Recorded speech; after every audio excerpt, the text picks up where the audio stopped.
Hello everyone, आप सभी का स्वागत है आज के इस वीडियो लेसन में हम लोग क्लास 8 की साइंस सब्जेक्ट से एक चैप्टर को लिए हैं जो है सूक्ष्मजीव, मित्र एवं शत्रु। इस चैप्टर से हम लोग कुछ ऑप्शनल क्वेश्चंस को देखेंगे, यानी कि वैकल्पिक क्वेश्चंस को देखेंगे और उनको सॉल्व करेंगे। तो आइए देखते हैं क्वेश्चंस को। पहला क्वेश्चन है, सूक्ष्मजीव कहाँ पाए जाते हैं? तो सूक्ष्मजीव जैसे कि हम लोग जानते हैं हर स्थान पर पाए जाते हैं, यानी कि मिट्टी में भी पाए जाते हैं, जल में भी, वायु में भी और हर जगह, यानी कि हम लोग का ऑप्शन डी सही आंसर हो जाएगी, इनमें से सभी।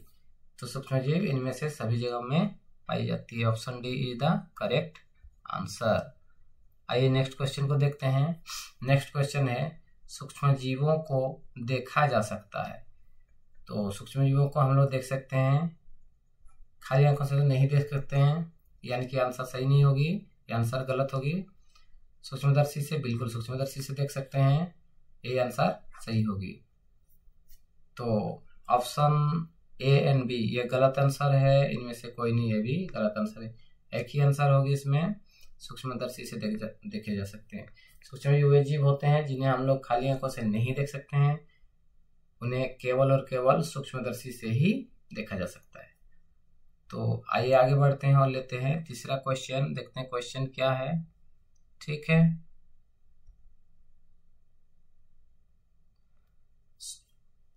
सूक्ष्मजीव नहीं है। क्वेश्चन नंबर 3 क्वेश्चन है सूक्ष्मजीव नहीं है। इसमें पहला ऑप्शन है जीवाणु, दूसरा ऑप्शन है कवक, तीसरा ऑप्शन है चींटी, चौथा है प्रोटोजोआ।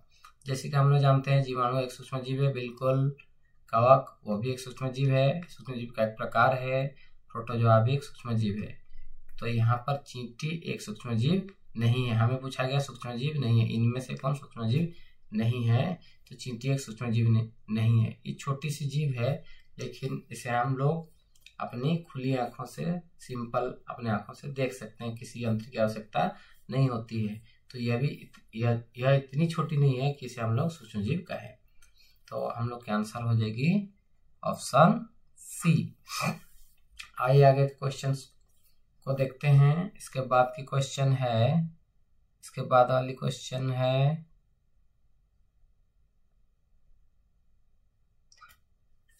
सूक्ष्मजीव हमारे लिए हैं, सूक्ष्मजीव हमारे लिए हैं हानिकारक, ये तो हम लोग जानते हैं हानिकारक होते हैं, बिल्कुल सही है। लाभदायक, ये भी सही है।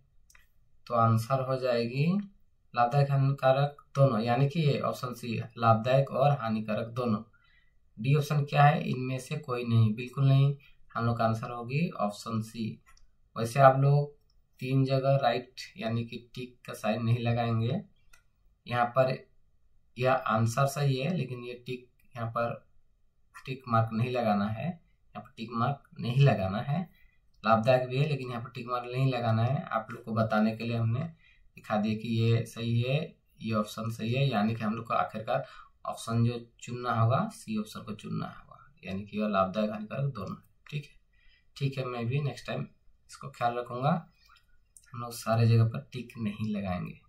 नेक्स्ट क्वेश्चन है, सूक्ष्मजीवों की सहायता से बनती है दही, बिल्कुल सही, ये सही है।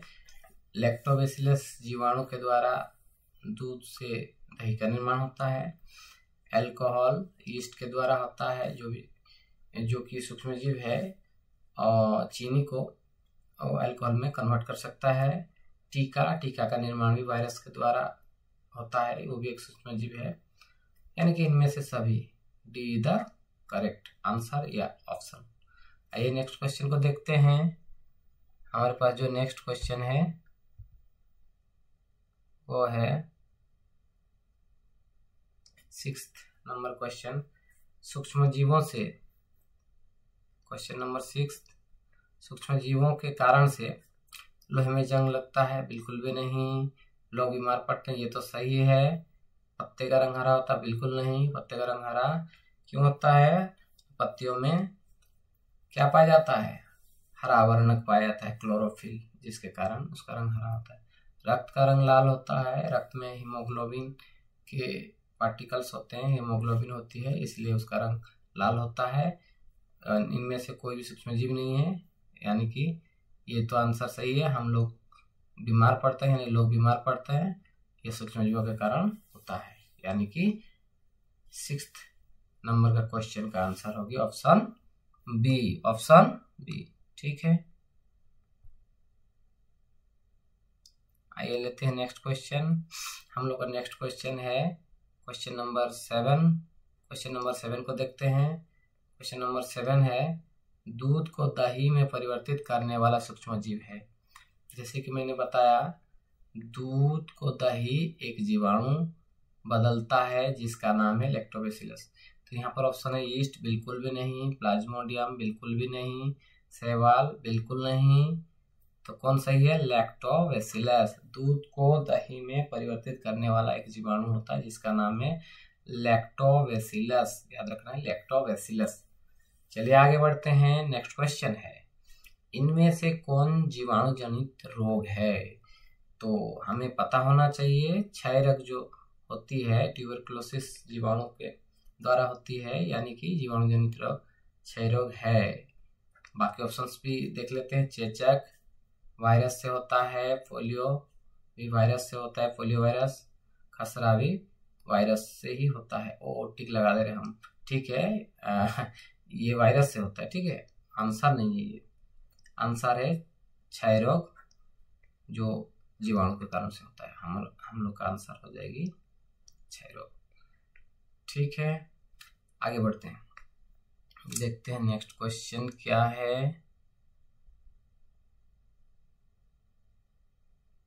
हाँ, 9वां नंबर क्वेश्चन है, सर्वप्रथम चेचक के टीके की खोज किसने की?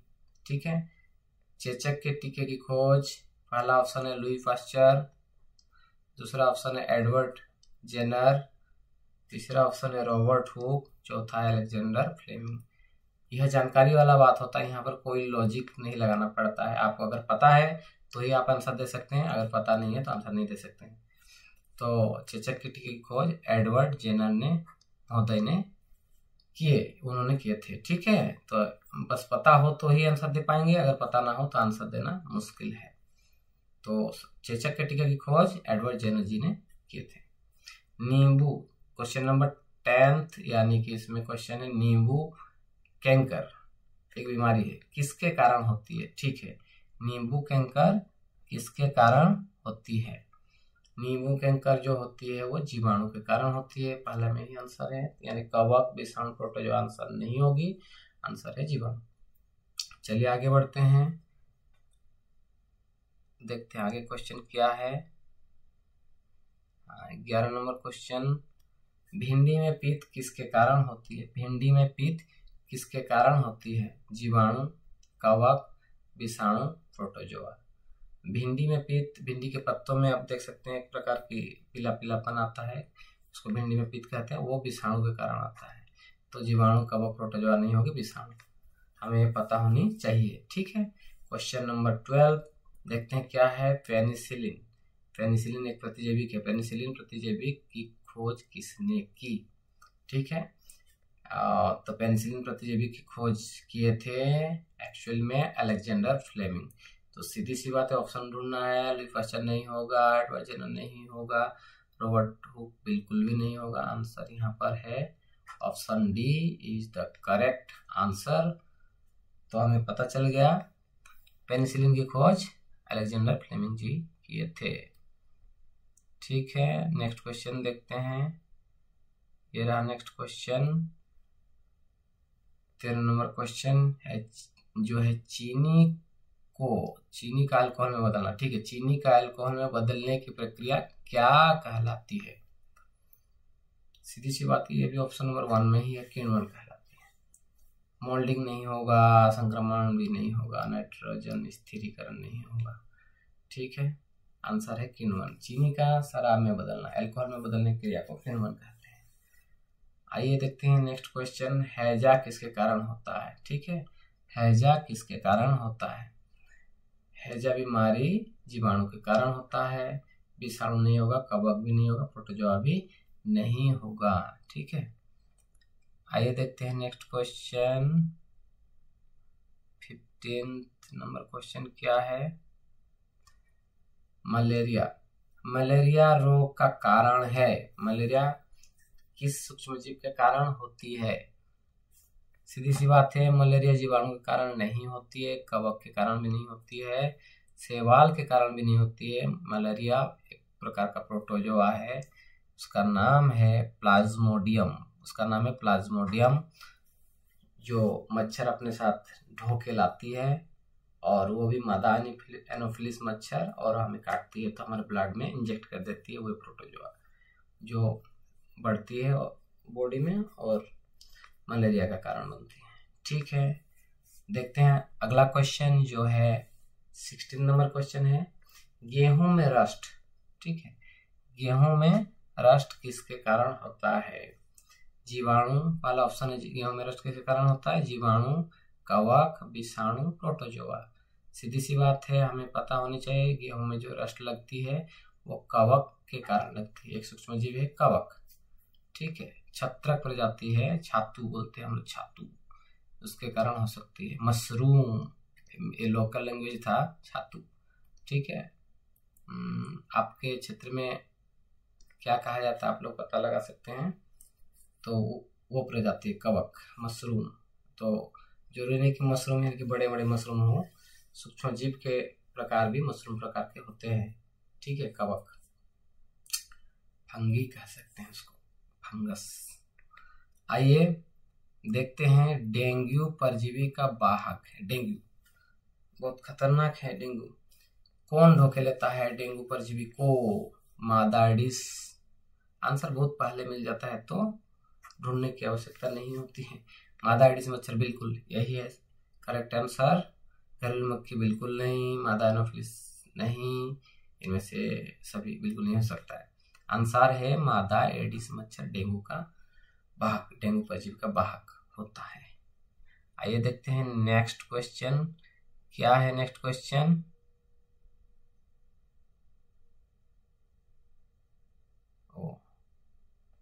पोलियो किसके कारण होने वाला रोग है? पोलियो किसके कारण होने वाला रोग है?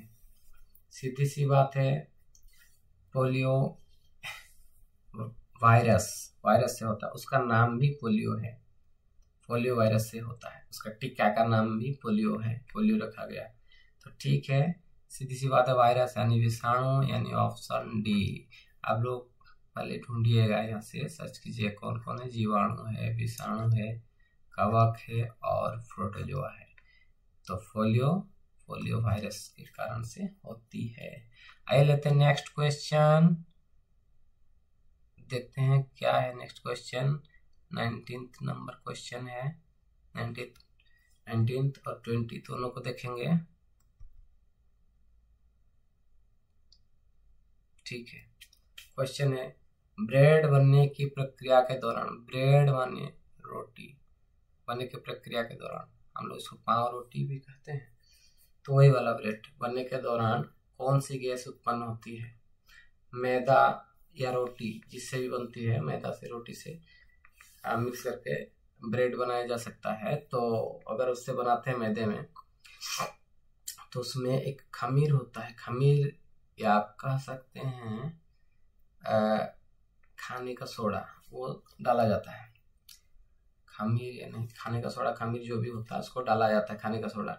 तो वो डालने से और ब्रेड बनाने के लिए उसको हीट किया जाता है, तो उसमें से गैस निकलती है और वो ब्रेड को फुला देती है।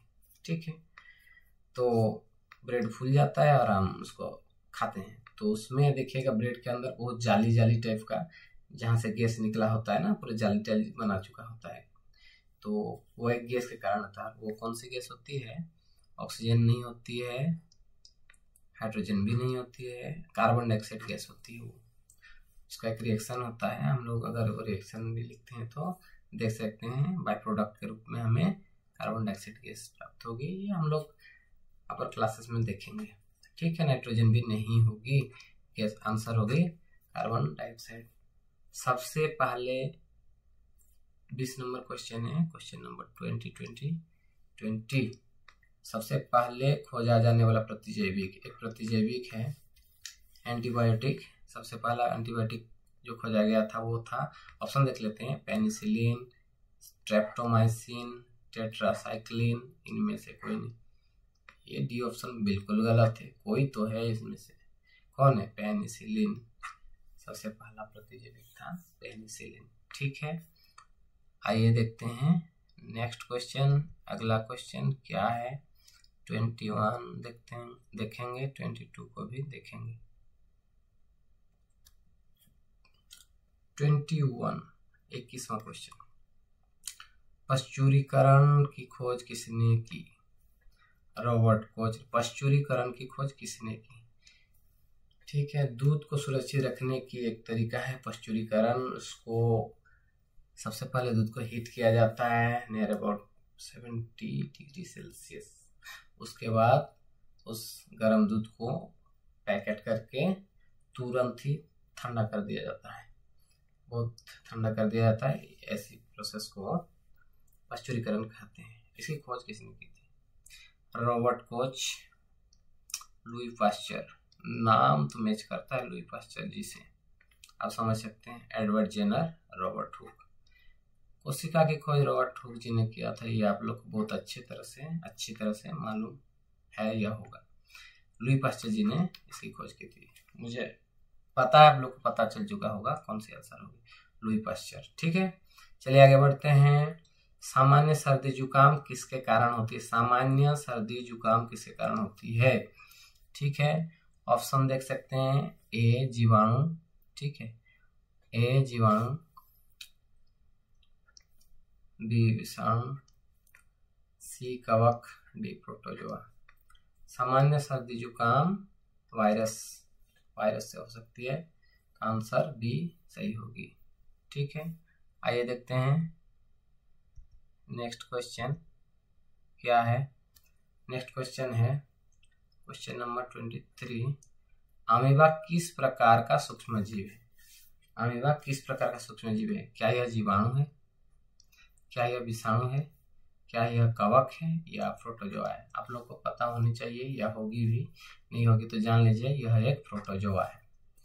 अमीबा एक प्रोटोजोआ। अमीबा एक कोशिक जीव है, एक कोशिका से बना होता है, जो कि प्रोटोजोआ बिरादरी में आता है। आइए देखते हैं नेक्स्ट क्वेश्चन क्या है। सर्वप्रथम चेचक, ठीक है, की टीके की खोज किसने की? चेचक की टीके की खोज किसने की? Robert Koch, option number A, Louis Pasteur, option number B, Edward Jenner, option number C, और Robert Hooke, option number D. इसकी सही आंसर होगी एडवर्ड जेनर। चेचक की टीके की खोज करने वाले व्यक्ति या महाशय का नाम एडवर्ड जेनर है। ठीक है, जानकारी रख सकते हैं, आपको ये जानकारी रखनी होगी। तो आगे बढ़ते हैं 25वां क्वेश्चन, 25वां नंबर क्वेश्चन और 26वां क्वेश्चन, दो क्वेश्चन देखेंगे। 25 नंबर जो क्वेश्चन है वो है, किस सूक्ष्म जीव में सजीव व निर्जीव दोनों गुण पाए जाते हैं? अरे बाप रे, कैसा क्वेश्चन है जी, देखते हैं। जीवाणु जीव है, जीवन है, जीवकाणु है, जीवाणु है, जीवन तो है इसमें, ये आंसर नहीं है, मैंने बस ऐसे ही टिक लगाया कि ये एक ऑप्शन है। ठीक है, उसके बाद एक विषाणु है, ये वाला अब टिक नहीं लगाएंगे। ठीक है, नेक्स्ट है कवक और प्रोटोजोआ। अभी तक हम लोग जीवाणु जिनमें जीवन होते हैं जानते हैं। ऐसा सूक्ष्म जीव, यानी कि सूक्ष्म जीव सब में जीवन होता है, सूक्ष्म जीव जिसमें जो सजीव भी हो और निर्जीव भी हो। मुझे पता है, आप लोग को मालूम होगा, इसका अध्ययन, इस अध्याय का अध्ययन करने से ही पता चल जाता है। तो अगर ऑप्शन आप लोग को आइडिया नहीं आ रहा है तो बताता हूँ, इसका सही आंसर होगा विषाणु। ठीक है, यह सही नहीं है, ऐसा ही हमने इसको दिखाते हुए टिक लगा दिया था। तो विषाणु कैसे सजीव निर्जीव है ना? विषाणु जब किसी होस्ट यानी कि सजीव के बॉडी के अंदर नहीं जाता है तब तक वो निर्जीव के जैसे बिहेव करता है या निर्जीव अवस्था में होता है। अगर वो लकड़ी में हो, वो भी गीली लकड़ी नहीं हो, सूखा लकड़ी, गीला लकड़ी कहने का अर्थ है अगर पेड़ पौधे या उसमें जीव हो, जैसे पानी लगा हुआ लकड़ी में विषाणु आ जाए, वायरस आ जाए तो एक्ट शायद करे, या पेड़ पौधे में हो जाए विषाणु या हम लोग में आ जाए तो वो निश्चित रूप से इफेक्ट अपना प्रभाव डालता है, ठीक है, उसको इफेक्ट कर सकता है। तो याद रखिएगा विषाणु वह सूक्ष्म जीव है जो किसी सजीव पदार्थ, अब गीली लकड़ी बोल देते हैं वो तो सजीव नहीं रहता है, किसी सजीव पदार्थ के बॉडी के में अगर इन साइड चला जाता है तो वो भी सजीव के जैसे बिहेव करेगा। अन्य जीवाणु कवक प्रोटोजोआ जैसे जीवन होता है उनके जैसा वो बिहेव करता है, नहीं तो वो वायुमंडल में हो, किसी लोहे धातुओं पर किसी पर भी मौजूद होगा, वो उस समय इनएक्टिव फॉर्म में होता है, यानी कि वो उसमें जीवन नहीं रहता है, ठीक है, यानी कि वो सजीव एवं निर्जीव दोनों के रूप में रहता है। ये क्वेश्चन नंबर 26 यानी 26वां क्वेश्चन को देखते हैं। क्वेश्चन है लेग्यूम पौधों में किसका स्थिरीकरण होता है? लेग्यूम पौधा यानी कि दलहन तिलहन वाले पौधे, फलीदार पौधे, उनके जड़ों में एक प्रकार का जीवाणु होता है, ठीक है। वो जीवाणु वायुमंडल से एक गैस को एब्जॉर्ब करता है या ग्रहण करता है और मिट्टी में मिला देता है, कह सकते हैं, या पौधों के जड़ों तक पहुंचा देता है। पौधे के जड़ उसको लेकर अपना भोजन तैयार करते हैं, यानी कि फूड प्रिपेयर करते हैं, जैसे कि आप लोग जानते हैं कार्बोहाइड्रेट का फॉर्मेशन करते हैं, है ना, और उनसे कुछ फूड उन जीवाणु को भी देते हैं ताकि वो जीवाणु जिंदा रहे और नाइट्रोजन वायुमंडल से लेता रहे। इसको वायुमंडल से नाइट्रोजन का लेना यानी कि नाइट्रोजन स्थिरीकरण कहते हैं। और हमने तो आंसर ही बोल दिया, नाइट्रोजन आंसर है नाइट्रोजन, ठीक है, वायुमंडल से नाइट्रोजन का स्थिरीकरण करते हैं। चलिए आगे देखते हैं 27वां नंबर क्वेश्चन है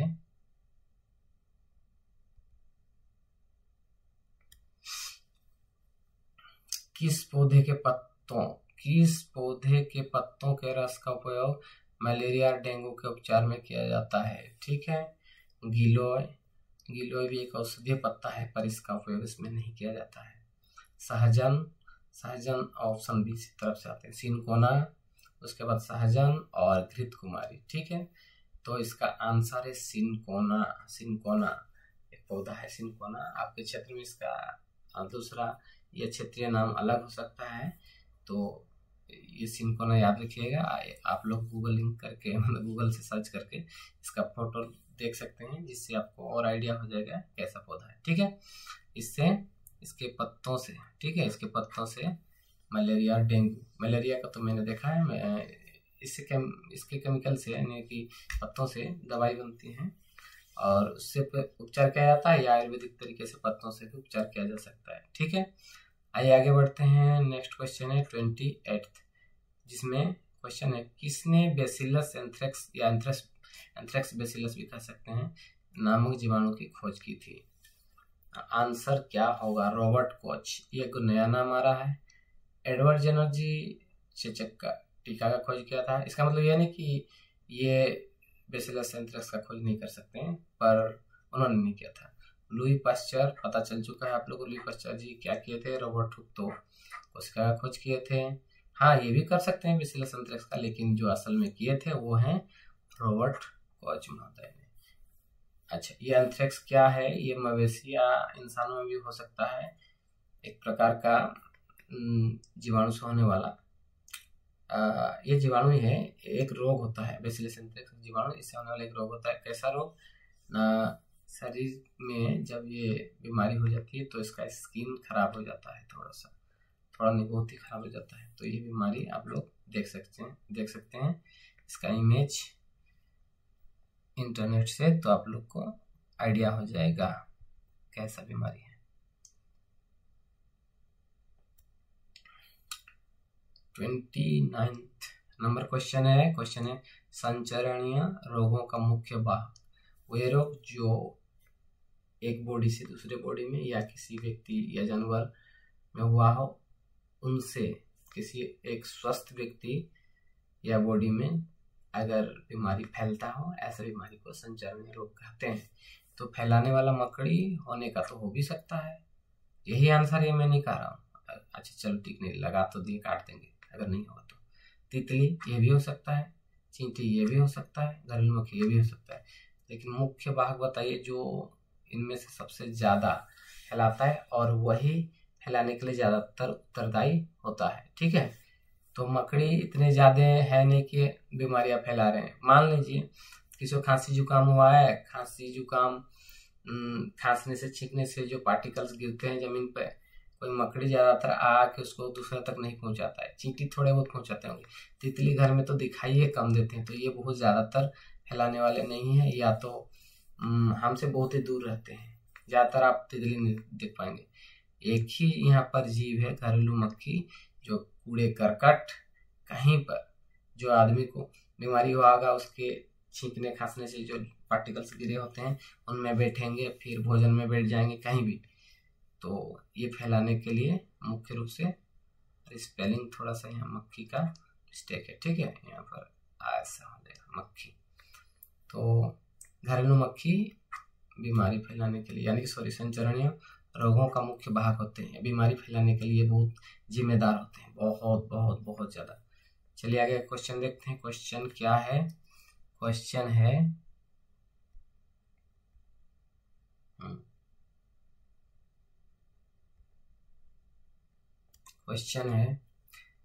लास्ट क्वेश्चन है 30 नंबर क्वेश्चन हम लोग का लास्ट क्वेश्चन है।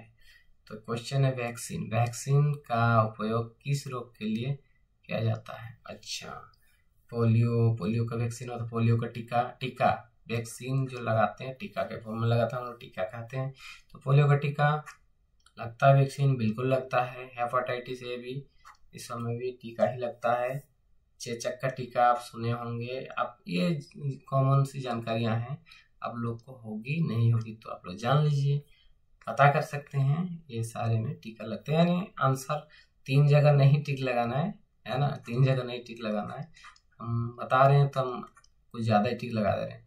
आंसर होगी ये, इनमें से सभी। ठीक है, मुझे लगता है आप लोगों को समझ में आ गया होगा।